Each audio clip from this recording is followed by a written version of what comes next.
Czechast, a podcast in English about Czech and Moravian society, history, culture and economy. Hello and welcome to Czechast, the podcast in English about all things Czech. I'm Vít Pohanka, and in this special episode I decided to look at Czechs and ice hockey. You may ask why? Well, ice hockey is very much sport number 2 in Czechia after football, both in terms of how many people play it and how many follow it regularly on television or at ice rinks across the country.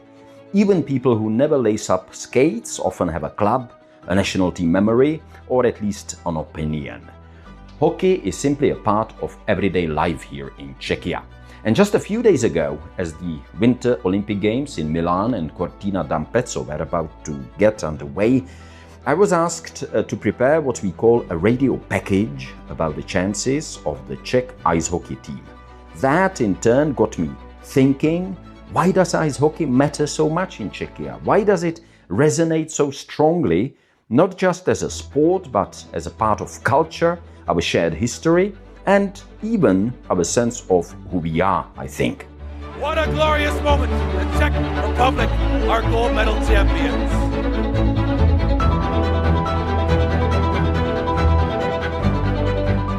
Now, you might reasonably ask, what does Vít Pohanka have to say about ice hockey? Well, as I like to say from time to time, I'm a journalistic omnivore. Over the years, I've covered politics, culture, foreign affairs, and yes, sport.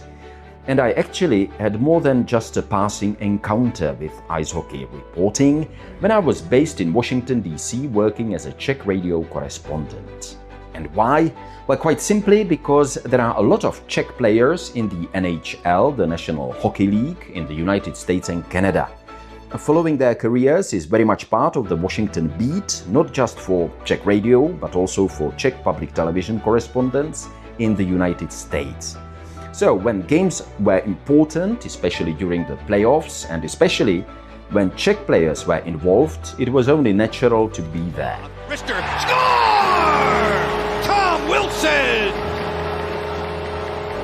And I'm proud to say that I was a fairly frequent visitor at NHL games. I had my accreditation with the league and regularly covered matches of the Washington Capitals in Washington, D.C. But sometimes I traveled as well to Philadelphia, for example, to see the Flyers, or to Pittsburgh to cover games of the Penguins. And the NHL has one very journalistic-friendly rule. Once the game is over, accredited journalists have access to the locker rooms. Players are contractually obliged to answer questions, within reason, of course, but they can't simply brush you off. They have to talk. And that's how I got to watch some very interesting games and meet some truly legendary players. I spoke not only to Czech players, including Jaromír Jágr after his return to the NHL following several seasons in the Continental League in Russia, but also to stars of the global game. I remember interviewing, for example, Alexander Ovechkin. Spin! Score! How about the skill set reveal there? And I have to say, I enjoyed that chapter of my reporting life very much. I very much enjoyed also attending the games when the arena was always full of people, the fans, it was a kind of family atmosphere. I really remember that time very fondly. Now, I don't consider myself an ice hockey expert, but I do believe I can put together a well-informed radio piece, and that's why I was asked to prepare that package about the chances of the Czech team at the Winter Olympic Games a few days ago. But before we get to that, before we get to the present, before I start talking about Milan and Cortina and today's Czech squad, I thought it might be worth taking a step back, because when you look at it from the outside, the Czech relationship with ice hockey is actually quite remarkable. Because why did ice hockey take such strong roots in Czechia? Why has this country, right in the middle of Europe, produced world champions and even Olympic winners over such a long period of time? We're not a Scandinavian country, we're not particularly close to Canada, and yet ice hockey here became more than just a sport. It's a phenomenon. Yes, countries like Austria, Germany or Poland have ice hockey too, and Slovakia, of course, shares much of this history with us. But Germany and Austria, despite their strength in other winter sports and alpine sports, never developed the same deep, lasting hockey tradition. So I went back to the history. I looked into reliable, well-established sources, and here is the story of how ice hockey became part of Czech culture.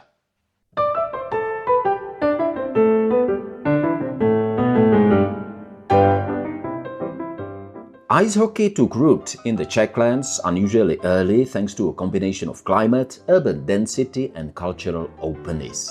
Frozen rivers and ponds make skating a common winter pastime, while Prague's strong university environment and international links exposed Czech students and sports clubs to modern ice hockey rules as early as the 1900s.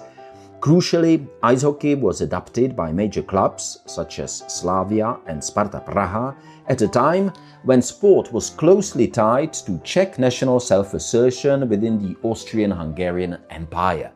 From the outset, hockey was not seen merely as a recreation, but as a modern international discipline well suited to an ambitious, outward-looking society.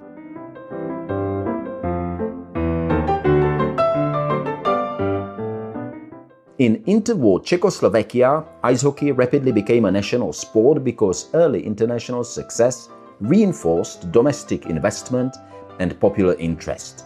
Unlike in Germany, Austria or Poland, where football, gymnastics or alpine skiing dominated and hockey remained regional or elite, Czechoslovakia liked football too, of course, but it developed a dense club network in ice hockey across several cities and built continuity at national level.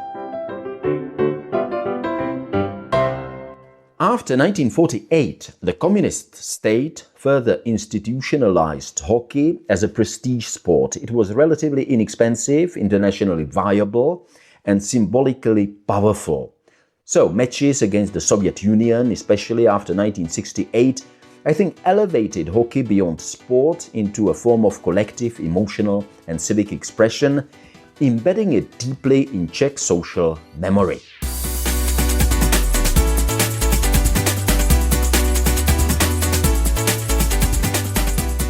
After 1989, Czech ice hockey successfully transitioned into the globalized era.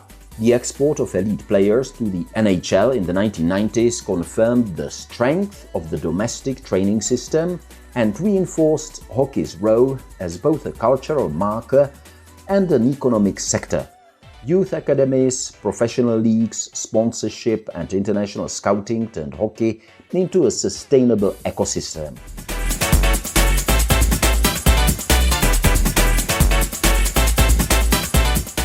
So today, Czech ice hockey matters not only because of medals or Olympic chances, but because it represents over a century of continuity, linking sport with national identity, popular culture, and international presence in a way few other European countries can match.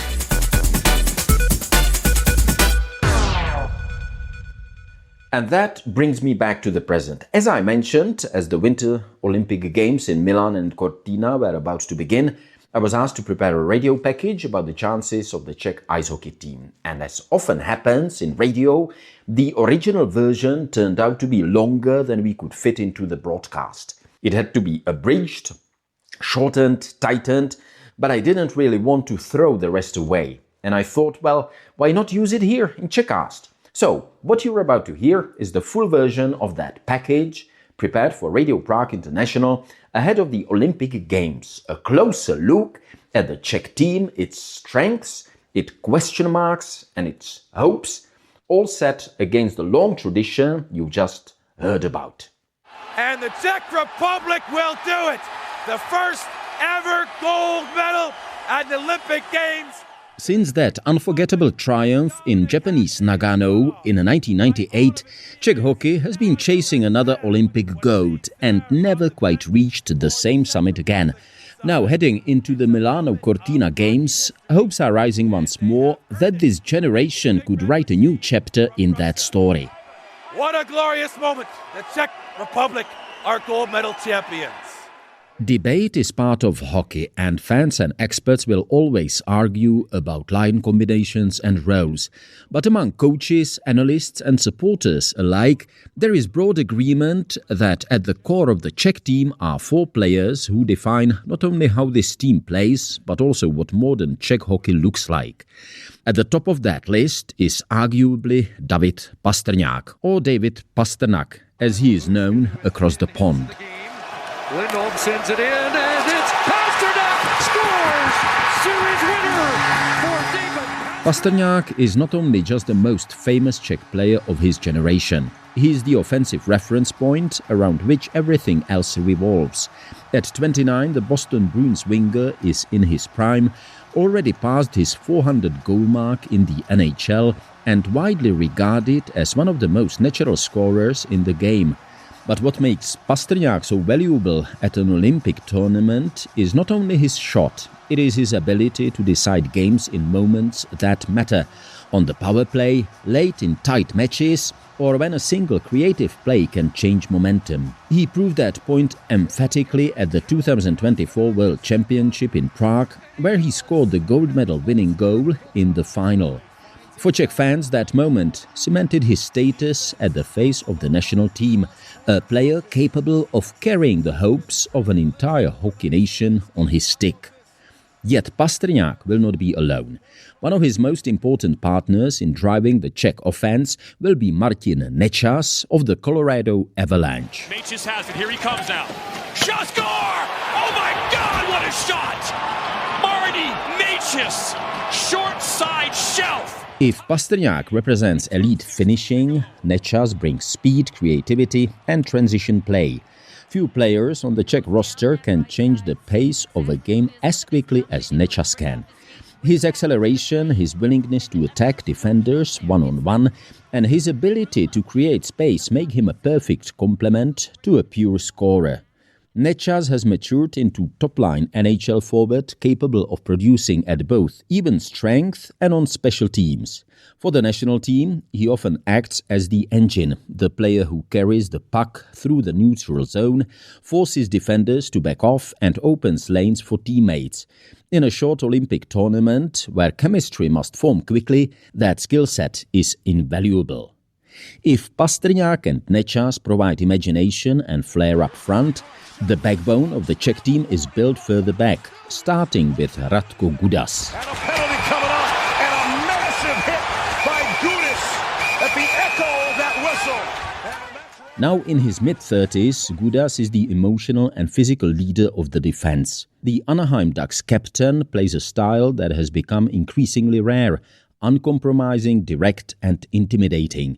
He is not there to dazzle offensively. He is there to win battles, clear the crease, block shots and send a message that the middle of the ice belongs to Czechia. It's different from what they experienced when they were younger. When they see me playing like that the whole 80 games, and not every play is a pretty play. You're like hockey's bad guy. Gudas has seen it all. Over 800 NHL games, Stanley Cup playoff runs, Olympic and World Championship tournaments. That experience matters enormously in games against Canada, Sweden or the United States, where physical pressure and emotional swings can decide outcomes.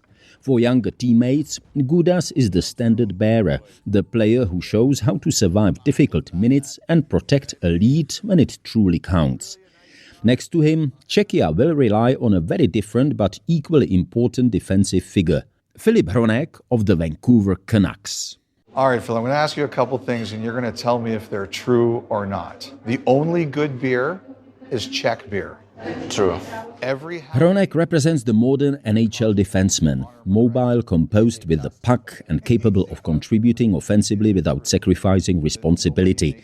At 28, he is entering what many consider the peak years for a defenseman, and his role in the Czech lineup is clear. He will be expected to log heavy minutes, play against top opposition, run the power play, and help the team exit its zone cleanly. Where Gudas brings edge and intimidation, Hronek brings structure and fluency. He is the link between defense and attack, the player who can turn a defense stop into an immediate offensive opportunity. In Olympic hockey, where games can hinge on a single turnover or a quick counter-attack, that ability is crucial. And then there is goaltending, often the ultimate deciding factor of the Olympics.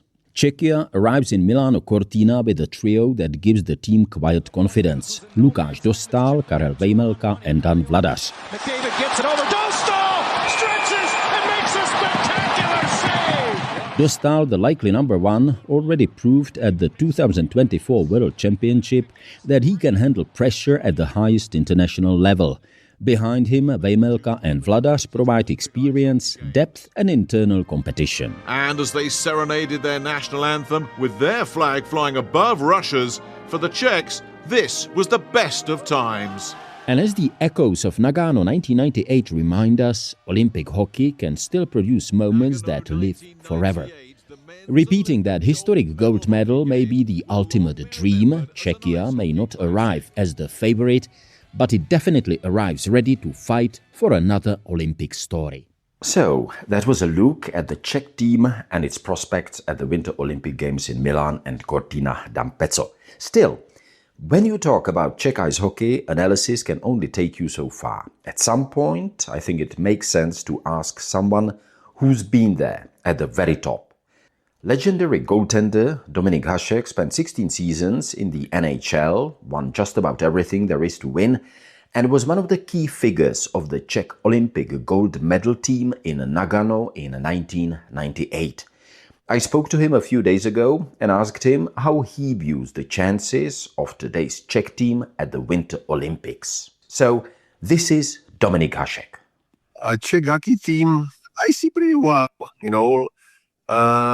we won the World Championship 2 years ago, and the core of this team is about the same. So I think we have very good goalie. We have two good goalies, Vejmelka and Dostal, and we have some superstars on the team like Necas and Pastrňák, and it's a good all-around team. I don't think, at least on the papers, we are not favorite. Of course, the favorite is Canada.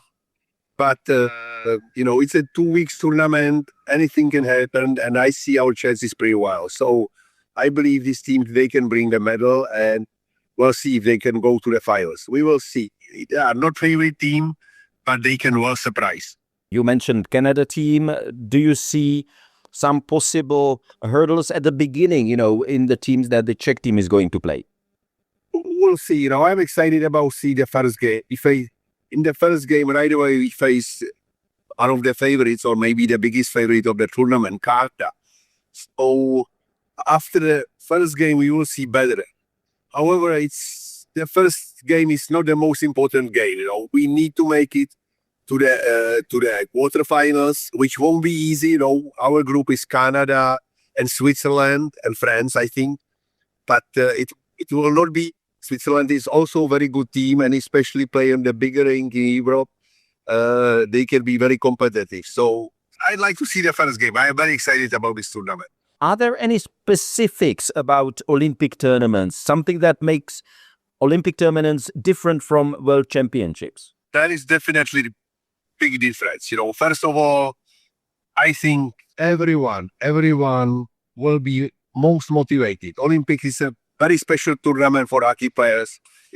It's only once every 4 years, and to represent your country in the Olympics in hockey is the biggest what can get. So, and it's only 2 weeks tournaments. It's a little bit shorter. It's during the season, so there is some specialties. And like I say, it's a playoff. There is only one game, so you can play well, but you have to be ready for every minute of the tournament, and there can be some surprises.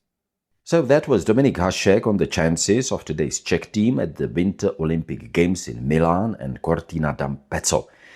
But while I was digging through our own Radio Prague International archives, I realized something else. Almost exactly a year ago, my colleague Danny Bates spoke to Dominik Hašek on the occasion of his 60th birthday.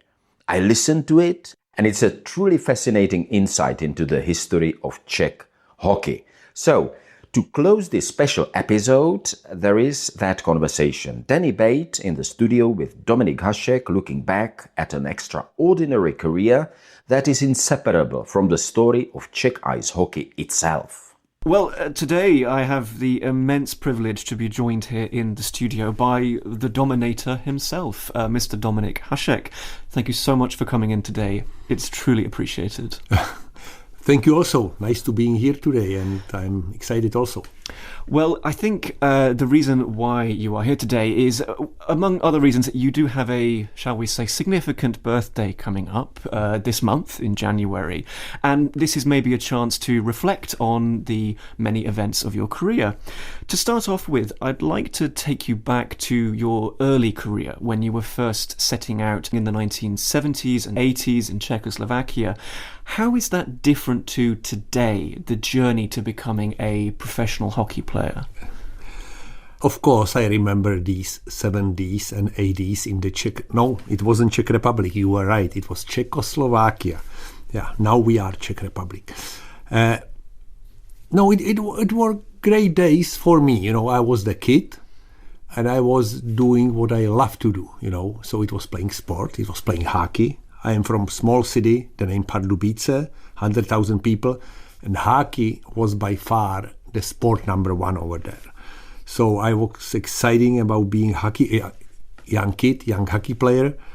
And by the way, since the first practice, I been the goalie.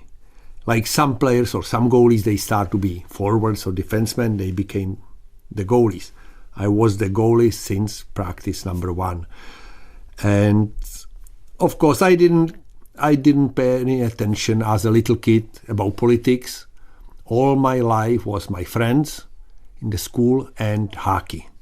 Hockey, you know, I watched every game on TV when the Czech national team play against Finland or Sweden, and especially against the Russian team, which was Soviet Union. Never miss any game.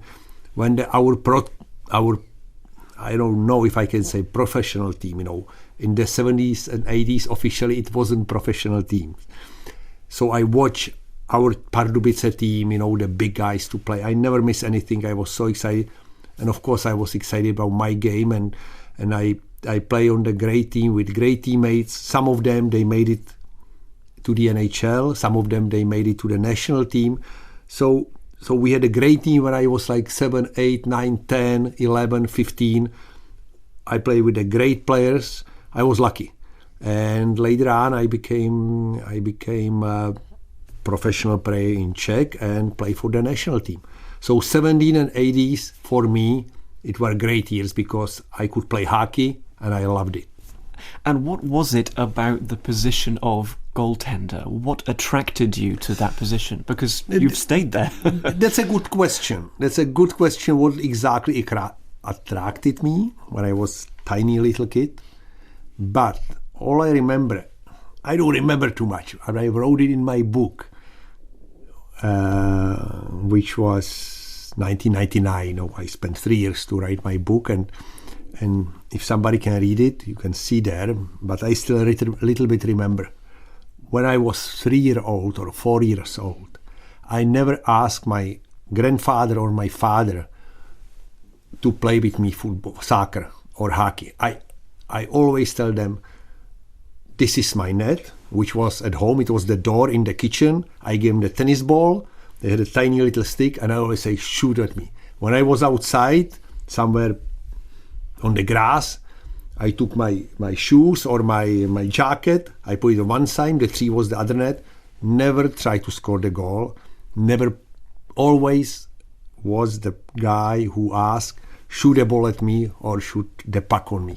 So my first picture, when I'm first time on the lake at age of 5, I'm in the net. You know, the posts are my shoes because I had old tiny skates on me. But like I say, I was probably born to be a goalie, and I was so excited just to be in the net and stop the puck or stop the ball. And I stick with it until age of 46 when I retired from the professional hockey. It seems like destiny, I think, that you were to be in goal. And during your career as a goaltender in hockey, you developed a very distinct style on the ice. You were very flexible, very bendy. How did this happen? Were you aware of developing your own style, or was it very natural? So there are two things. I was very, very flexible. You're right. And you sort of have to be born with it. You know, it's like... but because I practice it every day and I stretch, you know... But not every goalie, not every person can be so flexible like me. So I was lucky.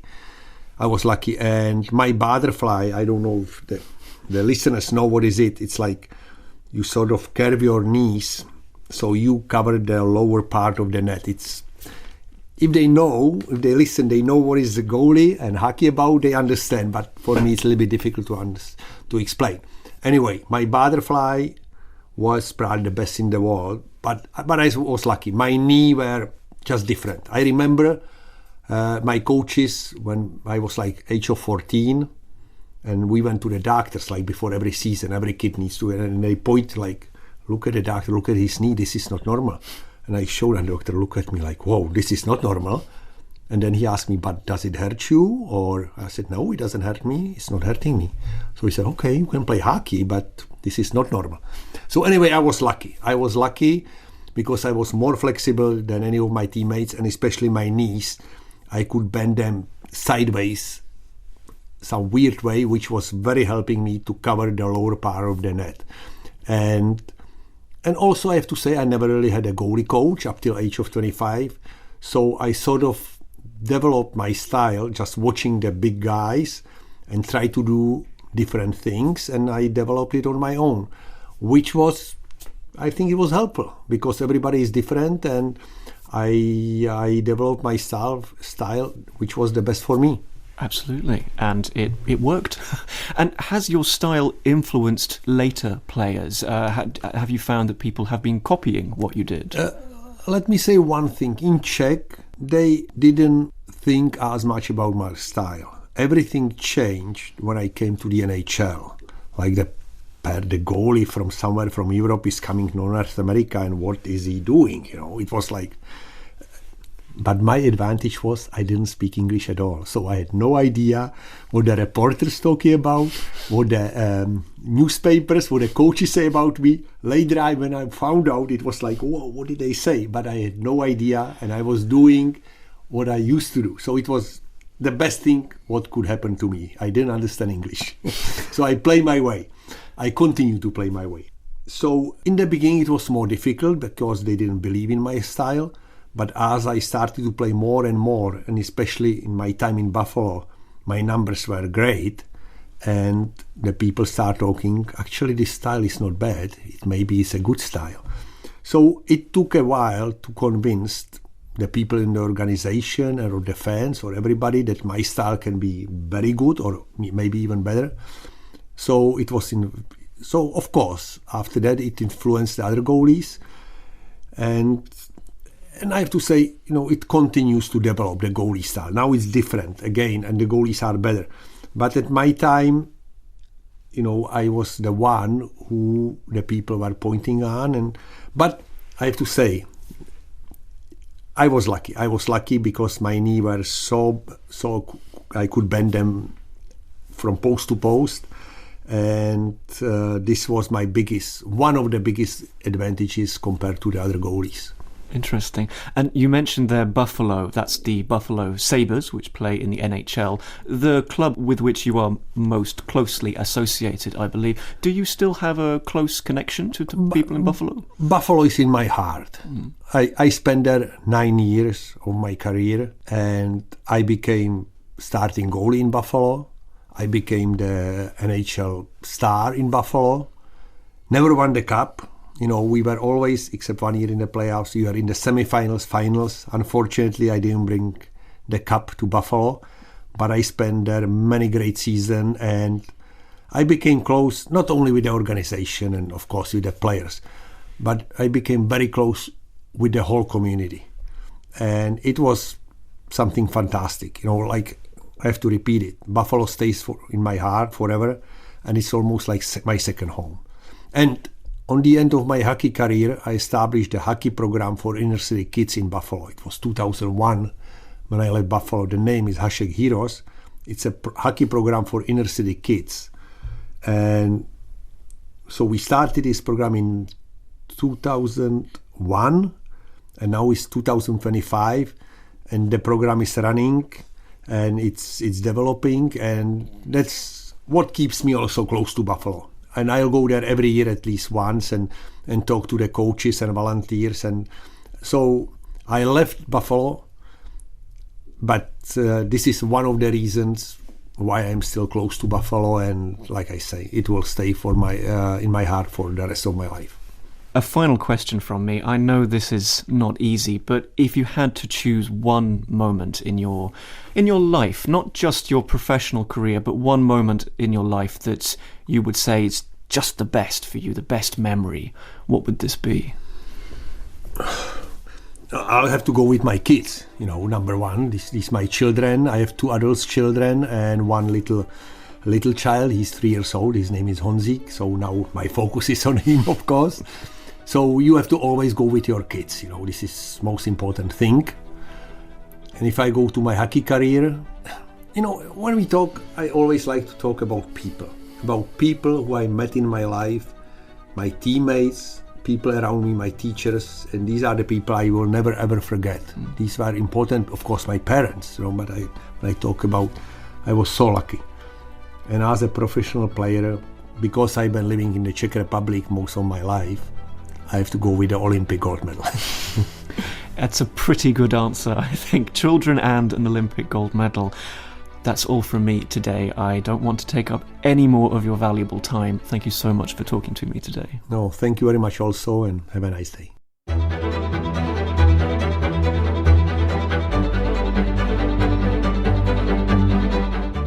That was Dominik Hašek speaking to Danny Bate. And that brings us to the end of this special episode of Czechast, devoted to Czechs and ice hockey, to a sport that has long been more than just a game in Czechia, and to a tradition that continues to shape how this country sees itself at home and abroad.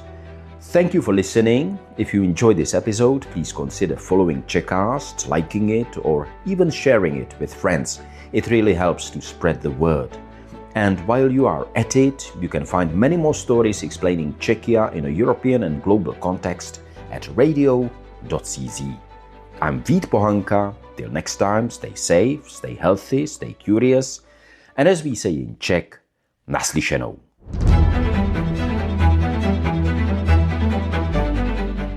Czechast, a podcast in English about all things Czech.